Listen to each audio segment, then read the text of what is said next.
말씀 같이 보겠습니다. 하나님 말씀은 욥기 30장 9절에서 15절까지의 말씀입니다. 욥기 30장 9절에서 15절까지의 말씀, 우리 한 절씩 보시고요, 교도할 건데요, 15절은 함께 읽도록 그렇게 하겠습니다. 제가 가지고 있는 성경으로는 789면 정도에 있습니다. 욥기 30장 9절에서 15절, 제가 먼저 9절 읽겠습니다. 이제는 그들이 나를 노래로 조롱하며 내가 그들의 놀림거리가 되었으며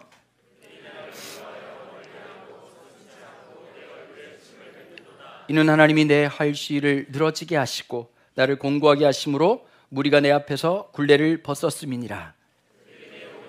일어나 내 발에 덫을 놓으며 나를 대적하여 길을 에워싸며 그들이 내 길을 헐고 내 재앙을 재촉하는데도 도울 자가 없구나. 그들은 성을 파괴하고 그 파괴한 가운데로 몰려드는 것 같이 내게로 달려드니, 함께 읽겠습니다. 순식간에 공포가 나를 에워싸고 그들이 내 품위를 바람같이 날려버렸으니 나의 구원은 구름같이 지나가 버렸구나. 아멘, 아멘. 우리가 인생을 살아가다가 보면 어떤 한 시점이 우리를 탁 붙들 때가 있는 것 같아요. 그냥 뭐 열심히 살아가지만 말입니다.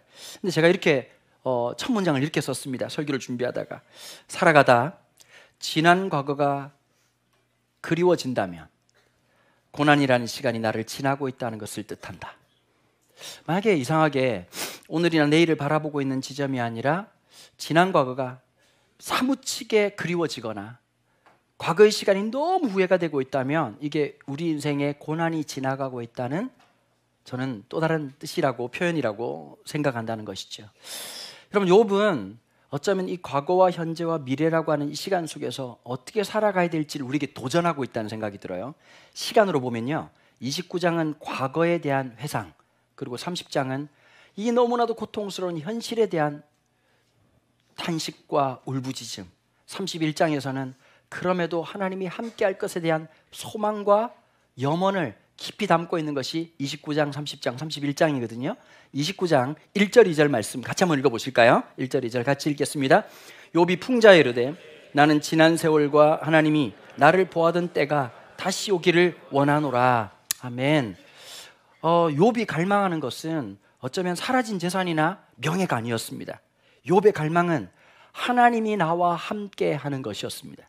제가 설교 준비하다가요, 몇 가지 시점이 탁탁 떠오르는 시간이 있었거든요. 과거의 시간 중에서. 그 중에 첫 번째는 고등학교 1학년, 중학교 3학년, 고등학교 1학년 때 아마 제 신앙 여정에서 아마 뭐 좀 웃긴 얘기지만, 어리긴 했지만 바닥을 쳤던 것 같습니다. 하나님 안 계신 정도가 아니라 너무 화가 나는 거예요. 하나님 왜 이러냐? 아니, 금식 기도를 하고 그러면 좀 하나님 도와주시고 공부도 좀 잘하게 하시면 좋을 텐데, 그런 것도 아니고 고등학교 1학년 내내 제 마음속에는 늘 죽음에 대한 생각을 했었거든요. 죽어야 되겠다. 뭐 어떻게 죽지? 이런 생각을 되게 많이 했던 것 같아요. 지금도 있지 않아요? 88년 3월 26일 그날이 토요일이었는데, 제 생일날 그때는 학교를 갔잖아요. 토요일날. 그날 하염없이 비가 내리는데요, 그날 그 시외버스 터미널에서 왜 그랬는지 모르겠는데 진주행 버스를 탔습니다. 이유는 단순했습니다. 제가 진주광시거든요. 생각이 없었어요. 이렇게 진주행 버스를 타고, 근데 이제 그 운전기사님 바로 맞은편 맨 앞자리에 이렇게 앉아 있었는데, 막 죽는다는 생각하니까 막 힘이 빠지고 창문에 기대가지고 창에서는, 밖에서는 비가 내리고. 근데 제가 이제 그 생각에 남강에 이렇게 그 농개처럼 이렇게 하면 되겠다 생각을 했는데, 하나님 은혜가 하나 있었어요. 제가 공간 인지 능력이 현저히 떨어진 놈입니다. 그러니까 죽는데 여러분, 남강 어디냐 물어보긴 그렇잖아요. 1시간 내내 돌았는데 원위치로 왔어요. 실패했습니다. 실패. 제가 이번 주에 진주에서 붕해를 했었거든요. 근데 이제 숙소를 어딜 잡아주셨냐니까 남각이 너무 잘 보이는 호텔에 잡아주신 거예요. 갑자기 뜬금없는 생각이 드는 거예요. 저기는 수심이 몇 미터일까? 참 너무 그 시간이 이렇게 쑥 지나가면서 제 속에 보이는 거예요. 그리고 막 울면서 그 마지막에 그 이름 모를 가게 앞에서 어떤 미친놈이 그냥 울면서 하나님 좀 살려달라고, 저 좀 뭐라도 해보고 싶다고. 그 부모의 한숨 소리가 너무 크게 들리더라고요. 너 커서 뭐 될래? 어이구. 아버지 어머니가 별말을 안 하시고 절망하는 표정이 저한테는 너무 마음이 아픈 거예요. 실제로 그랬는지 안 그랬는지 모르겠지만 친척들 모이면 저를 바라보는 눈빛이 왜 그렇게 저한테는 쑥스럽고 그 원망스럽고 나를 보는 눈빛이 야, 너 우리 집안에 수치야 그렇게 말한 적도 없는데 말입니다. 그렇게 느껴지는 그 순간이 너무 고통스럽더라고요. 그러니까 내가 죽어야지 생각을 했는데 그날 제 마음속에 찾아오셨던 주님의 은혜가 너무 커요. 사실은 저를 자주 찾아오셨던 것 같아요. 초등학교 6학년 때 말 더럽게 안 듣는다고 교회 선생님들이 전사님이 돈 내가지고 어린이 전도협회 캠프에 보냈어요. 인간 만들어야 되겠다. 4박 5일 동안 여러분 그때만 해도 진짜 텐트를 치고 야영을 했어요. 그리고 성경을 한 절 외워야 밥을 주는데 그다음에 점심 되면 이제 둘째 끼 되면 첫 번째 절, 두 번째 절을 외워야 돼요. 근데 지금도 잊어버리지 않아. 그 이숙재 총무님이라고 있었는데 아마 살아계실 거야 아마.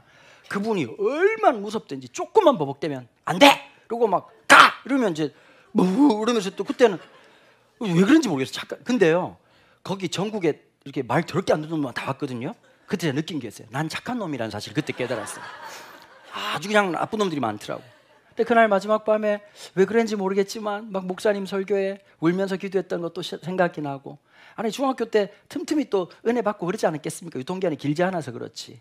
근데 제 인생에 한번 분기점이 됐던 게 고등학교 2학년 때였는데 하나님 은혜가 탁 임하고 난 다음에요 저한테 나타났던 엄청난 변화가 첫 번째 있었던 게 있었습니다. 책상에 앉았다는 겁니다. 그 전까지는 전 책상은 이제 이게 그 앉을 수 있는 곳이 아니라고 생각을 했거든요. 근데 막 공부를 하는데 처음으로 인생에서요.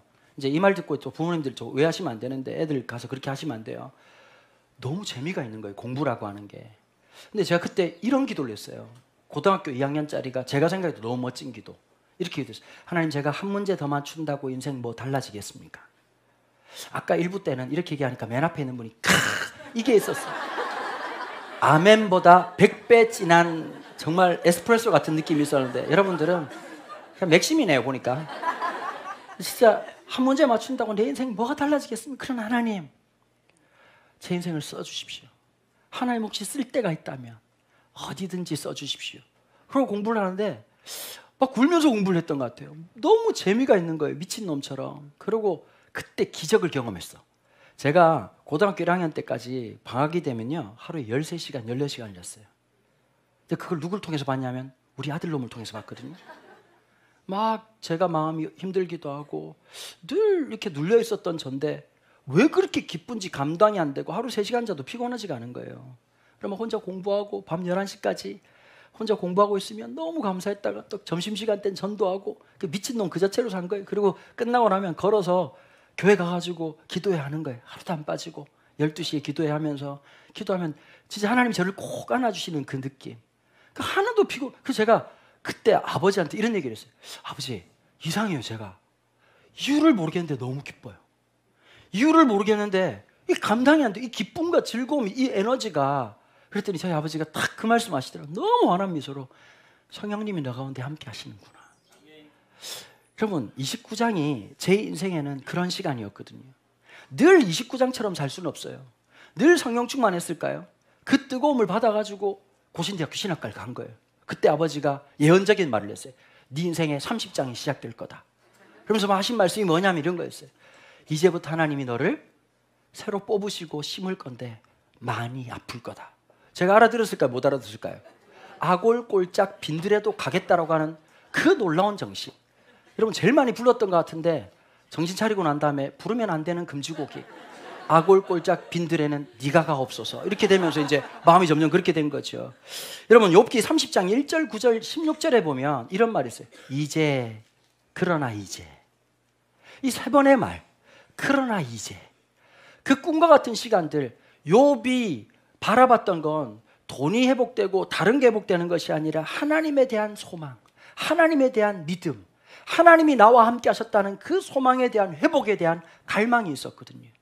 우리의 지점과 되게 다른 거예요. 인생 조금 살아보시면 돈이 전부가 아니라는 걸 아직도 못 느끼셨으면 좀 죄송한 말이지만 좀 시간이 아까웠다는 생각이 좀 들어요. 여러분, 사랑이 전부가 아니라는 것도 깨닫고 자식한테 마음을 쏟으면 쏟을수록 어떻든가요? 잘하든가요? 아니면 좀 이렇게 이상하던가요? 당연하죠. 우리의 마음속에 살아오는 수많은 문제들, 그 이 절망의 시간들 나는 어떻게 살아갈 것인가? 상황은 절망적이고 소망을 잃지 않은 이유가 있다면 왜 어떤 것이었을까? 하나님을 향한 믿음 때문이었던 겁니다. 로마서 1장 17절 말씀 같이 한번 보실까요? 함께 한 목소리 읽겠습니다. 복음에는 하나님의 의가 나타나서 믿음으로 믿음에 이르게 하나니 기록된 바 오직 의인은 믿음으로 말미암아 살리라 함과 같으니라. 복음에는 하나님의 의가 나타나서 믿음으로 믿음에 이르게 하나니. 좀 쉽게 설명을 드릴까요? 오늘을 살아갈 그 믿음이 또 다른 믿음으로 나아간다는 겁니다. 여러분, 믿음은 징검다리 같아요. 여기 머물고 끝나는 게 아니라 그 다음 믿음의 단계로 나아갈 수 있는 힘을 주셔서 또 그 힘을 얻게 하시는 거예요. 또 힘을 얻게 하시는 거예요. 그냥 이렇게 생각하시면 돼요. 옛날 너구리라고 생각하시면 돼요. 이렇게 볼짝 뛰어가 점수 얻는 거. 이거 못 알아들으시나 이게? 게임을 안 해보셔서 그렇지요. 하나님 주시는 그 힘으로 오늘을 또 살아갈 수 있는, 내일을 바라보고 기대할 수 있는 힘. 오늘 힘이 없었는데 오늘을 버틸 수 있는 힘, 능력 주시고 내일을 바라볼 수 있는 힘도 동시에 우리 가운데 주신다는 겁니다. 전 여러분들 여쭙고 싶습니다. 여러분들이 어떤 고난을 당하는지, 어떤 아픔이 있는지 전 잘 모르겠지만 우리가 당하고 있는 이 고난 앞에서 감당할 믿음이 있는지 우리에게 물어보고 있는 겁니다. 여러분, 살면서요, 말도 안 되는 상황을 경험하기도 하거든요. 기가 막힌 상황도 경험하거든요. 제가 어떻게 미국으로 유학을 하게 됐는데 아무것도 없이 이제 한 거죠. 거기다가 IMF까지 터져가지고 집에서는 돈을 한 푼도 받을 수 없는 상황이었고, 아버지 어머니한테 물려받은 긍정적인 생각, 밑도 끝도 없는 긍정적인 생각. 제가 총각 때 한 86kg 나갔었어요. 그래가지고 이제 놀라지 마시고, 뭐 그럴 수도 있죠. 뭐 지금 86kg 넘는 분도 한두 분이 아닌데 지금 보니까. 그럼 다 한 명씩 놀래드릴까요 그냥? 근데 나갈 수 있잖아요. 그냥 주는 대로 뭐 처먹고 이렇게 해가지고 막 엄청 이렇게 늘어난 거예요. 근데 보니까 이제 먹을 게 딱 떨어지니까 긍정적인 생각이 어떤 걸까요? 배가 고프다가 아니라 살을 빼자 이렇게 된 거예요. 그렇게 하고 나니까 이제 뭐 잘 됐다 생각하면서 이제 음식을 줄이는데 이게 막 점점 줄이는 것도 재미가 나더라고요. 한참 하고 그러니까 한 1년 만에 제가 86kg에서 한국 돌아올 때 제가 몇 킬로를 찍었냐니까 59kg인가 59kg 아니고 63kg인가 하여튼 그렇게 찍었어요. 그래가지고 아버지가 못 알아보셨거든요. 공항에서 왔는데 아버지가 못 알아보셨단 말이에요. 근데 이제 그게 문제가 아니라 저는 막 기도하며 삶하고 씨름을 했다고요. 왜냐하면 돈은 없고 학교는 가야 되겠는데 집에는 도무지 도울 수 없는 상황이니까 그동안 들었던 여러분 간증이 되게 많잖아요. 하나님 도우시고 막 보통 새롭게 와서서 그런 데 보면 막 안 될 줄 알았는데 다 포기하고 있을 때 그 마지막 순간에 모르는 분이 연락이 왔다는 거예요. 그래가지고 막 이제 그 기대를 가지고 있었는데 결국 저는 실패하고 반품돼서 돌아왔단 말이에요. 돌아올 때 허리 디스크 3번 4번이 터져버린 거예요. 그걸 모르고 하루에 진통제를 9알씩 먹으면서 아픈지도 몰랐어요. 그 고통 속에 있을 때 또 하나님이 그 순간순간 그때는 몰랐는데 뒤돌아보니까 하나님 도와주시는 손길이 있었어.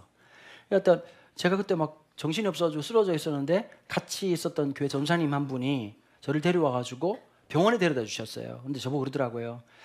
그분도 힘들게 공부를 하시니까 제 상황을 아시니까요. 제가 아는 의사 선생님 계시는데 이분 아버님도 목사님이시다. 근데 부산에서 목회를 하신다. 모르고 만나보고 이제 좀 얘기를 하니까 아버지 친구 목사님 아들이시더라고요. 그래서 그분이 이제 거기서 병원에 있는데 제 상황을 아시니까 그분이 이제 원래는 그렇게 하면 안 되는 건데 지금 제가 말하는 건 그게 옳다는 얘기가 아니라 어떻게 그분이 페이를 하시고 이렇게 해가지고 제가 치료를 받게 됐어요. 근데 한참 보시더니 그러더라고요. 전사님 하려고 하시죠? 그러니까 해야죠. 그랬더니 그럼 한국 가셔서 수술을 하시라고. 이거는 여기서 할 수 있는 방법이 없다. 그래서 한국으로 들어온 겁니다. 들어오는데 다시 못 나가게 된 거죠. 상황이. 병원에 가보니까 6개월 동안요. 제 병명을 못 찾아가지고 진짜 마루타처럼 이 병원 저 병원 다 돌아다니는데 어떤 사람 디스크 아니라 그러고 침 맞으면 낫는다 그런 분도 계시고 또 이렇게 말하고 저렇게 말해가지고 그러다가 결국 찾아냈는데 보니까 디스크가 터져가지고 이미 상황이 너무 안 좋게 진행이 되고 있었던 거예요. 그래서 이제 정형외과에서는 뼈를 뜯어내고 인공뼈를 넣어야 된다고 얘기를 하는 상황이고, 참 정형외과는 좀 그런 게 있더라고요. 정형외과 선생님들이 좀 이렇게 좀 거칠죠. 아무래도 수술하는 것도 그러고 똑같은 의사 선생님들이라도요. 정형외과는 조금 이렇게 수술 도구도 되게 무섭습니다. 닙바, 드라이버 뭐 이런 거 의료용이긴 하지만 거의 비슷하거든요. 보면 이렇게 톱도 있고요. 이렇게 해가지고 좀 그런 식이고 똑같은 의사라도 신경외과 가면 목소리 톤도 달라요. 정형외과는 목소리가 커요. 선생님들이 갑자기 이렇게 하고요. 정형외과는 이따가 이제 보니까 내 뼈 아니라고 지가 이렇게 이러더라고. 의사 선생님이 또 부산 분이신데 이렇게 막 간단합니다. 이거 잘라내고 딱 끼워놓. 이게 부품도 아니고. 그래서 제가 여기는 아니다 싶어가지고 우리 고모님이 빨리 퇴원하자 그래가지고는 다시 이제 신경외과로 들어간 거예요. 신경외과에 가니까 우리 치료를 하셨어요. 근데 징후를 잘 봐야 된다. 이게 빨리 안 나을 거다. 그리고 조심 안 하면 평생 휠체어에 앉아야 된다. 그래가지고 이제 수술을 받고 나와가지고 한 1년 동안을 제가 거의 이제 누워 있었던 거예요. 누워 있는데 갑자기 이제 그동안 막 긴장하고 있던 게 막 풀리는 거예요. 풀리면서 너무 화가 나더라고요. 나 진짜 열심히 살았는데. 제가 여러분 안 믿기시겠지만 뭐 나이트클럽이라든지 호프집에 한 번도 가본 적이 없습니다. 심지어 아버지 교회 지하에 나이트클럽이 있었는데도 불구하고 실수로라도 들어갈 수 있을 텐데 못 들어갔어요. 교회 지하에 달라스라는 나이트클럽이 있었거든요. 그리고 1층, 2층, 3층이 교회로 쓰는데 이름도 달라스, 참 그렇죠? 이 교회는 크리스마스 트리를 안 했어요. 왜냐면 365일 크리스마스니까 여기는. 늘 번쩍번쩍하기 때문에 교회 해놔봐야 교회인 줄 모르고 사람들이 뭐라고 다 놀렸냐면 달라스 교회라고 놀린 거예요. 그러니까 미군 부대 바로 앞에 있었거든요. 미군들만 들어갈 수 있는 클럽이었어요. 그러니까 제가 이제 들어가진 않았지만 음악 소리를 들으면서 요즘 유행하고 있는 그 음악이 어떤 건지를 이제 신기한 게요. 교회에서 철회하잖아요. 누워 있으면 진동 소리가 나 이렇게 Everybody little hard to say 이런 게 막 들려요. 이렇게 막 시카고 아시죠? 그런 노래 딱 들리면 막 이제 어른들은 시끄럽다 그러고 애들은 따라 부르고 막 이러면서 이제 막 그랬던 기억이 나요. 한 번도 가본 적이 없거든요. 뭐 제가 미팅을 해봤겠어요? 뭘 해봤겠어요? 제가 생각보다 엄청 순수하게 살았단 말이에요. 근데 늘 철야하고 20대 때, 10대 때, 20대 때 40일 철야하고 뭐 기도하고 맨날 뭐 그렇게 하고 월요일 날은 월요 모임하고 화요일 날은 철야하고 수요일 날은 교회가 수예배 드리고 목요일 날은 목요 찬양한다고 찬양하고 금요일은 비가 오나 눈이 오나 바람이 부나 이렇게 해가지고 부산역 가서 전도하고 토요일 날은 무지역 교회 지역에 교회 없는 지역에 가가지고 또 사역하고 주일 날은 아버지 교회에 있으니까 아침부터 저녁까지 그냥 뭐 몸빵으로 열심히 살겠단 말이에요. 근데 그렇게 살아가고 미국 와가지고 아버지가 기도할게 아무 돈도 없지만 그 믿음으로 하루에 3시간씩 자고 울면서 공부하고 진짜 막 하나님의 도우심을 구하고 살았는데 왜 나는 안 됐을까? 이게 마음속에 그런 게 있었던 것 같아요. 형들이나 누나들에게 그 똑똑하고 잘했던 형들한테 누나들한테 내가 어떤 존재인지를 좀 보여주고 싶은 마음도 있었고 늘 한숨 쉬던 아빠 엄마에게 나 그렇지 않은 존재라고 한 번은 좀 이렇게 어필하고 싶은 마음도 좀 있었던 것 같아요. 근데 그 마음이 아주 나쁜 마음은 아니잖아요. 제가 뭐 어떻게 하나님 지어 듣겠다는 것도 아니고 뭐 어떻게 해먹겠다는 것도 아닌데 하나님 나 왜 돌아오게 하셨을까? 거기다가 허리 디스크에 우울증에 불면증이 시작된 거예요. 여러분 그때 제가 너무너무 힘든 상황에서요 할 수 있는 일이 없더라고요. 그러니까 밤마다 씨름했던 것 같아요. 밤마다 정말 하나님 좀 도와달라고 살려달라고 부르짖으면서 왜 늘 마음속에 주셨던 말씀이 시편 30편 1절부터 5절까지 말씀입니다. 한번 같이 한번 읽어보실래요? 여러분 그냥 맹숭맹숭하게 읽으면 참 여러분들은 인간머리 없는 겁니다. 1절부터 5절까지 한번 보시겠습니다. 함께 읽으시죠. 여호와여 내가 주를 높일 것은 주께서 나를 끌어내사 내 원수로 하여금 나로 말미암아 기뻐하지 못하게 하심이니라. 여호와 내 하나님이여 내가 주께 부르짖음에 나를 고치셨나이다. 여호와여 주께서 내 영혼을 수월에서 끌어내어 나를 살리사 무덤으로 내려가지 아니하게 하셨나이다. 주의 성도들아 여호와를 찬송하며 그의 거룩함을 기억하며 감사하라. 그의 노염은 잠깐이요 그의 은총은 평생이로다. 저녁에는 울음이 깃들지라도 아침에는 기쁨이 오리로다. 아멘. 30편 5절 말씀. 노염은 잠깐이요 은총은 평생이로다. 여러분 내 마음과 모든 게 동의가 안 되는데 제 입으로 했던 고백, 하나님 이 노염은 잠깐이고 은총은 평생일 겁니다. 근데 여러분 사람이 미쳐버리겠는 거예요. 잠을 못 자요. 시계 째깍째깍거리는 소리에 집에 있는 배터리를 다 빼가지고 시계에 걸려있던 배터리를 다 빼는데도 잠을 못 자겠는 거예요.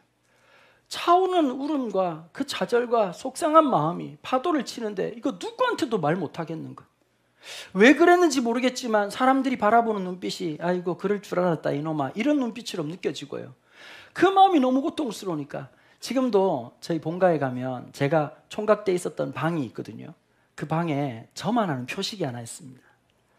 제가 살 때마다 얼마나 힘들었지 손톱으로 벽지를 긁어가지고 한쪽 면이 완전히 너덜너덜해져 있는 게 있거든요. 제가 한 번씩 갈 때마다 거기를 봐요. 그 내 힘들었던 좌절의 시점 88년도 그 진주 남강에 있었던 내가 이번에 나를 보면서 그때 나를 또 위로할 수 있는 시간이 되고 그때 왜 그렇게 힘들었는지, 왜 그렇게 고통스러웠는지 정말 나는 다 끝났다고 생각하는데 하나님의 도우심의 손길들이 있더라고요. 저는 신학을 그만둘 생각이었거든요. 몸도 마음도 다 무너졌고 하나님에 대한 마음이 삐뚤어졌으니까요. 근데 제 후배 목사 중에 한 친구가 찾아와가지고 원서를 가지고 온 거예요. 그때 여러분 원서 때가 되게 비쌌거든요. 지금처럼 우편으로 이렇게 한 게 아니라 직접 갖다가 줘야 됐던 거예요. 이 친구가 직접 써왔어요. 써와가지고는 형 여기 도장만 찍으라고. 내가 안 한다고 그랬더니 한 번만 도장을 찍어달라고. 그 내가 막 욕을 하면서 이 미친놈아, 내가 지금 몸이 이 상태인데 뭔 공부를 하냐니까 왜 그런지 모르겠어요. 그 친구가, 그 후배 친구가 와가지고 도장을 찍어가지고 지 돈 내가지고 지가 서울 올라가지고 이 원서를 낸 거예요. 그러고는 와가지고 형 공부하라고 이 자료를 이만큼 주는 거예요. 이게 무슨 공부가 되겠습니까? 그때 내 기억나는 게 있어요. 공부하러 가자 그러길래 나보고 그랬어요. 야 영화나 보자. 그게 러브레터 기억나시죠? 오겐키 데스까 이거 보러 가가지고 야 뭐 그 영화밖에 생각이 안 나고 와가지고 뭐 어떻게 왔는지 시험 치러 왜 왔는지 어떻게 왔는지 모르겠고 다른 애들은 모르더라고. 막 준비를 막 이렇게 하고 저렇게 했다 그러고 뭐 학원 들어서 공부했다 그러고 막 난리 쳐가지고 나는 이제 들으면서 그래 그냥 모양 뭐 이름이나 써내고 오자 이러고 했는데 진짜 기적 같은 일이 있더라고. 보니까 공부 많이 했다는 놈은 학교에서 보지를 못했어요. 공부 하나는 내가 붙은 거예요. 이게 보니까 하나님 은혜였어. 지나 보니까 그 모든 순간순간 근데 그게 안 보이더라고요. 제가 여러분 신대원 1학년 때 얼마나 삐딱했는지 아세요? 엎어져 샀어요. 늘 화가 나가지고 하나님한테 속상해가지고 왜 그렇게 화가 나고 왜 속상했는지 저도 잘 모르겠어요. 근데 내 마음을 깨웠던 게 은퇴하신 최용석 교수님의 기도 한마디. 하나님 죄인입니다. 그 한마디에 나를 다시 일으켜주시는 결정적인 순간이었거든요. 노염은 잠깐이고 은총은 평생이로다. 이 말씀이 저를 그 고난에서 건져준 말씀이었고 그때 나를 살게 했던 말씀이었단 말이에요. 오늘 여러분들에게 그런 은혜가 있기를 축복합니다. 성도들 몇몇 이 얘기를 듣다 보면 욥의 시간을 살아가는 분들이 너무 많으시는 거예요. 까닭 없이 남편의 부저처럼 느껴지는 20년 동안 남편을 대신해서 살아가야 되는 어떤 분이 계시고 그것만 해도 힘들어 죽겠는데 교통사고 당해가지고 뭐 몸을 오랫동안 누워있을 때는 그 어려운 상황에 노출되는 분도 계시고 이로 형언할 수 없는 수많은 문제와 어려움 속에서 우리의 삶이 어디로 가야 될지 모르는 그 방황과 어려움이 있지 않겠습니까? 제가 이렇게 썼어요. 사랑하는 여러분, 고난은 이기는 게 아니거든요. 고난은 버티는 거예요. 고난을 이기려고 하는 게 아니라 고난은 버티는 거예요. 근데 우리가 자꾸 이기려고 드는 거예요. 그러면 이 고난을 버틸 수님이 어디 있는지 한번 생각해 볼까요? 29장에 그 과거를 회상하면서 하나님의 은혜를 갈망하고 있고 오늘이라고 하는 순간 이 30장에서는 절규하고 있는 이 욥의 모습, 이 고난과 역경 속에서 이 고난을 버틸 수 있는 방법은 두 가지입니다. 첫 번째는 말씀으로 근거한 믿음입니다. 막연한 생각이 아니라 숙명의 나를 맡기지 않고 운명의 나를 맡기지 않고 하나님의 말씀이라고 하는 그 믿음이 우리를 살게 하는 것. 두 번째 중요한 것이 있습니다. 그 믿음을 함께할 공동체입니다. 좀 받아주고 이해해주고 긍휼히 여겨주고 그 사람의 아픔이 흘러갈 수 있도록 받아주는 거. 그러니까 여러분 이런 거 있잖아요. 좀 어려운 거 있을 때 누군가가 말을 하기 시작하면 이렇잖아요. 늘 말하는 분들은 좀 절제하시고 이렇게 보면 마이크 독식자들이 있다고 어디 가나. 근데 그분들보다는 누가 말을 딱 했을 때 마음이 흘러가는 날은 다른 분들이 말하는 걸 좀 멈추고 그 사람의 마음이 흘러갈 수 있도록 도와주고 공감해주고 이해해주고 격려해주는 거 말이에요. 꼭 이런 분들이 계셔요. 교회 오면 어떤 분이 계실까요? 어떤 얘기하면 난 더 어려웠어 이런 분들 있잖아요. 그런 분들을 위해서 이제 스카치 테이프가 필요한 거거든요. 여러분 때로는 그 사람의 아픔이 그 사람의 좌절이 그게 어떤 것이라 할지라도 그 어떤 아픔이라 할지라도 지나가게 하는 거. 이번 주에 이제 진주에서 붕회가 있었는데 맨 마지막 날 기억나는 게 하나 있어요. 이제 아들 하나하고 딸하고 엄마하고 이렇게 새벽에도 오고 저녁에도 오더라고요. 아들 애가 너무 잘생긴 거예요. 이렇게 진주에 있긴 좀 아까운 애 있잖아요 보면. 그 내가 딱 보면서 야 너 얼굴이 청담동이다 그랬더니 애가 너무 좋아하더라고요. 몇 학년이냐 그랬더니 중학교 1학년이래요. 여러분 중학교 1학년 애가 그렇게 은혜 받고 오기가 쉽지 않잖아요. 애가 너무 이뻐. 설교를 듣는데 너무 잘 들어. 마지막 날 인사하고 딱 나오는데 이 친구가 삐죽삐죽 남자애가 중학교 1학년짜리 저한테 오더니 목사님 저 한번 안아주실 수 있어요? 그러는 거예요. 그래서 제가 아이 그럼 이러고 딱 안았는데 애가 세상을 다 잃은 것처럼 펑펑 우는 거예요. 근데 이상하더라고. 아무 말도 안 했는데 걔 마음이 느껴지는 거예요. 콕 안고 가위를 등을 쓰다듬어 주는데 내가 할 수 있는 가장 위대한 일은 이런 일이라는 생각이 들더라고요. 이 집이 무슨 사연이 있는지, 무슨 아픔인지 모르겠지만 나에게 흘러갔던 그 고난이 그 상대방의 고난을 볼 수 있는 힘이 될 줄 누가 알았겠습니까? 내가 힘들어 봤기 때문에, 유학 생활이 너무 힘들어서 저는 유학 간다 그러면 좋겠네라고 생각 안 들고, 아이고 힘들지 않아야 될 텐데, 배가 고플 텐데, 마음이 늘 쓰이더라고요. 어떤 마음 속에서. 만약에 내가 그 고난의 시간이 없었더라면 얼마나 무미건조하고 참 그런 목사가 됐겠습니까? 지나보니 그 시간이 너무 하나님 앞에 감사한 시간이었지만 그걸 지금이라는 시간 속에 살아갈 때는 방법이 없습니다. 그걸 함께 할 수 있는 공동체가 필요한 거거든요. 함께 이웃이 되고 함께 마음을 두고 함께 마음을 쏟을 수 있고 눈물이 흘렀다는 건 순환이 되기 시작한다는 것을 의미하는 거 아니겠습니까? 저는 우리 교회가 좀 그렇게 되길 바라요. 커지고 안 커지고의 문제가 아니라 그 공동체성이 늘 우리 속에서 작용할 수 있는 거. 여러분, 첫 번째로는요, 인생을 살아가다 보면 문제를 만날 때 첫 번째는 내가 내 인생을 해석합니다. 이제 우리가 내가 내 인생을 해석할 때는 1차적으로 어떤 게 있느냐, 천적으로 태어난 자기의 관점이 있어요. 기질적으로 보면 이런 분들 있잖아요. 아주 기질적으로 볼 때 낙천적인 분들이 있어요. 그러니까 참 그런 분들은 좀 복받은 분들이죠. 하든지 무슨 일을 했어도 좋게 해석하는 분들이 있어요. 좀 그런 분들이 좀 많았으면 좋겠어. 우리 교회는 좀 그런 분들 많았으면 좋겠어. 이번 주에도 신방을 갔는데 한 집사님이 아니지, 교회 온 지 얼마 안 됐어요. 너무 신기하게 예수 믿으셨어. 나이가 60대인데 58년 개띠예요. 근데 이분이, 우리 교회에 계신 모 집사님이 전도를 한 거예요. 근데 본인은 이러더라고요. 본인은 전도를 한 게 아닌데 상대방은 전도라고 생각해. 이러면 참 묘한 거예요, 갑자기.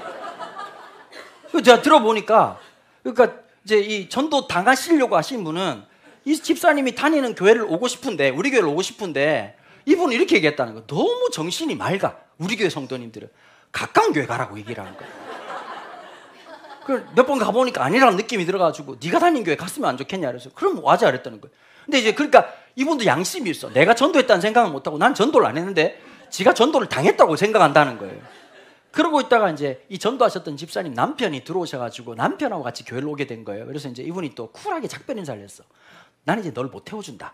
네가 알아서 와라. 그래가지고 마음이 이러고 있는데 남편한테 얘기를 했다는 거예요. 나 이게 태워줄 사람이 없어가지고 교회를 못 간다. 이분이 아내에 대한 사랑하는 마음이 되게 많으시더라고. 내가 태워줄게. 그러고 있다가 태워만 주고, 우리 교회도 지금 그런 분 계시거든요.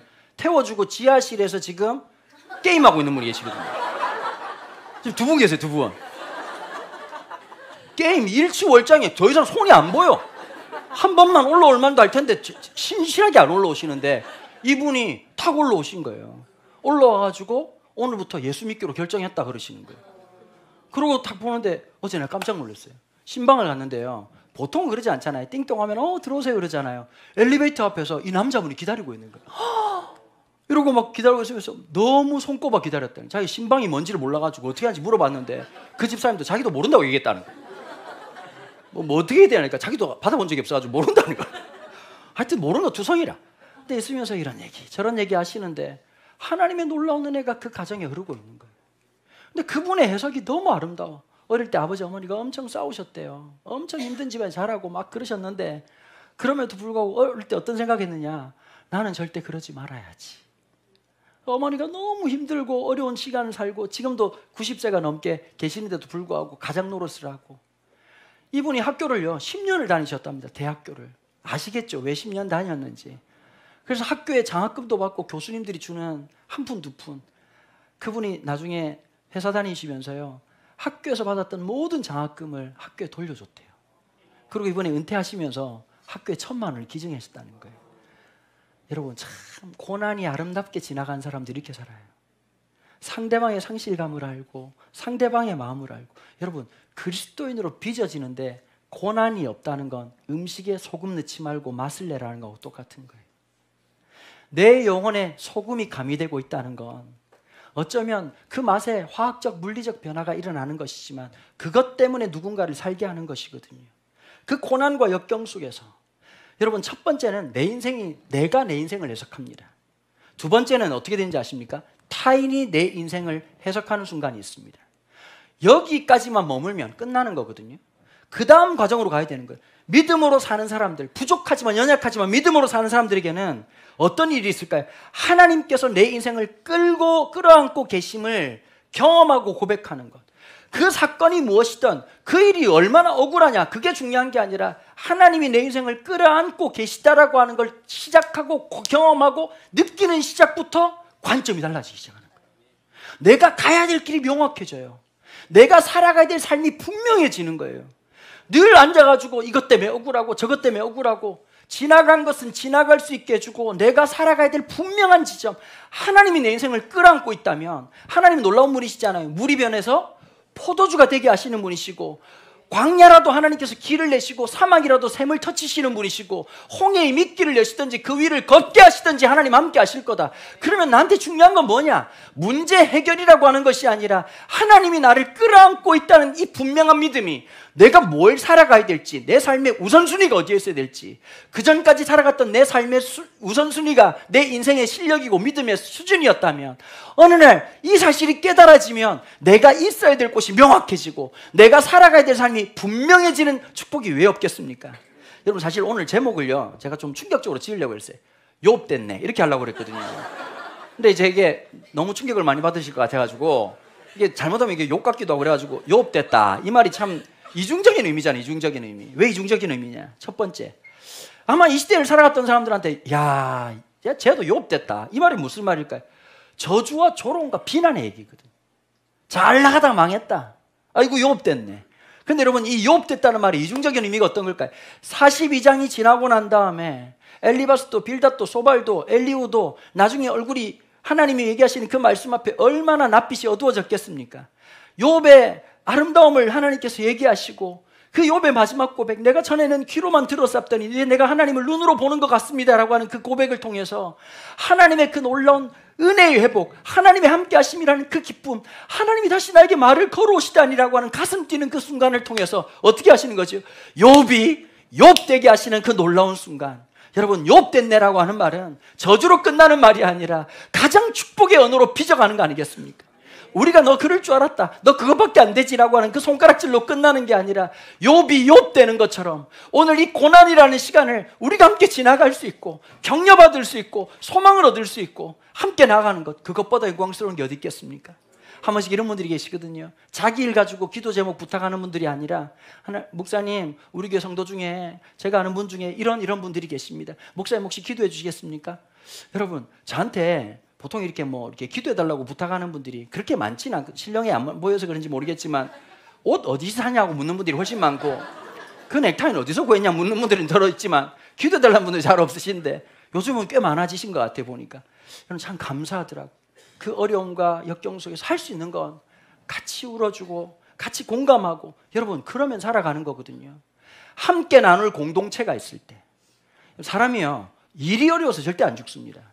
어려울 때 그 마음 나눌 수 있는 사람이 없고 공동체가 없을 때 사람은 점점 말라 죽어가는 거거든요. 우리 교회가 이 사막 같은 일상 가운데, 여러분 수도권 살아가면서 어떠셨어요? 야, 좋다, 살기 너무 좋다, 이런 마음이 드세요? 때로는 어떤 마음이 들죠? 참 이방인 같은 느낌이 들지 않으세요? 참 외롭고 나 어디로 돌아가야 되지? 라는 마음이 들지 않으세요? 어디 가도, 제가 부산을 떠나가지고 여기 왔어요. 여기 오니까 너무 어색한 거예요. 말투도 어색하고, 이렇게 생활했던 이 문화라고 하는 게 똑같은 땅덩어리인데도 불구하고 이 부산에 살았던 문화랑 서울이랑 너무 다르잖아요. 부산 촌놈이 돼가지고 속에 있는 거 그냥 다 얘기해버렸는데, 서울 사람들은 그러시구나, 뒤통수 까기 시작하는데 뒤통수가 없어지더라고요. 나중에 탈모가 앞에서가 아니라 뒤에서부터 올 것 같더라고요. 그러고 있다가 부산 내려가면 또 어떤지 아세요? 이방인 되는 거예요. 부산 내려갔더니 친구들이 네 말 많이 바뀌었네, 부산 사람 다, 서울 사람 다 됐네 이러고, 부산에도 이방인, 서울 오면 더 이방인, 어디에도 내 그 마음이 둘 데가 없는 거예요. 마음의 그 헛헛함을 표현할 수가 없겠더라고요. 그 어려움들, 각자가 겪는 그 마음들의 아픔이 왜 없겠습니까? 사막에서 누가 하나 아무도 나를 도와주지 않을 것 같은 그 마음들, 누가 하나 힘드냐고 물어봐주면 참 좋을 텐데, 좀 그럴 때가 있더라고요. 사택을 구하는데요, 그러면 좀 마음을 좀 쏟아주면 좋잖아요. 뭐 목사님이라도 아니면 좀 누구라도 해가지고 아이고 힘들지 않냐고 물어보는데 서울 사람들은 물어보는 것 자체를 안 하더라고요. 보니까 생긴 게 돈이 많게 생겼어. 내가 그게 문제예요. 그러니까 막 어디 가도 근데 사람은 막 피는 말라가지요. 주공 아파트 살았었는데 갑자기 주공 아파트 갑자기 이제 재건축한다고 나가라 그래가지고 보니까 이게 전세 대란이 났단 말이에요. 갈 데가 없어가지고 그때 신에 금방 태어나가지고 아내 없고 아내 걸리는데 또 직면하잖아요. 제가 경제적 능력이 없다는 걸 직면하잖아요. 찾아갔는데 보니까 이게 완전 논두렁 밭두렁 있는데 세워진 한 30년 된 빌라에 가가지고요. 가가지고 이것도 못 빌려가지고 있는데 그걸 또 어떤 분이 또 좀 돈 좀 빌려주셔가지고 그것도 이자 내고 또 어디 또 빌려내고 했던 그 순간순간들 속에 그때 참 기억나는 한 분이 계세요. 진짜 나중에 한번 꼭 찾아가야 돼 제가. 와 내일이면 계약을 해야 되는데 속이 타들어가더라고. 이거 어떻게 해야 되나, 이거 뭐 진짜 또 사채를 빌려야 되나 이러고 있는데 한 집사님이 주일날 교회를 딱 나서는데 남자 집사님이신데요, 말도 평소 때 안 하시는 분이에요.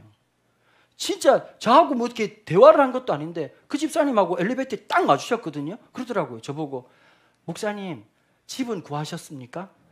그 성도들 중에서 한 명도 나한테 물은 사람이 없어요. 한 명도 목사님들 중에 물어본 사람이 아무도 없었는데 그분이 구하셨습니까? 그래서 제가 예 구했습니다. 돈은요? 이러더라고요. 하나님 주시겠지요. 그래 하나님 얼마 준답니까? 이러더라고요. 주님. 그래서 그게 쇼부가 안 났다고, 이게 지금 딜 중인데 하나님이 좀 많이 바쁘신 것 같다고. 근데 언제까지 해야 되냐는 거예요. 사실은 내일 계약을 해야 된다고. 근데 이분이 이게 하나님의 역사가 있는 거죠. 제가 딱 필요한 돈만큼이 가지고 있으셨던 거예요. 소름 돋도록. 그게 그때 당시 2,700만 원인가 2,500만 원인가 그랬는데 그냥 빌려주겠다고, 목사님 쓰시라고. 여러분 그게 그날 제 삶을 또 한 번 숨쉬게 했던 순간이었거든요.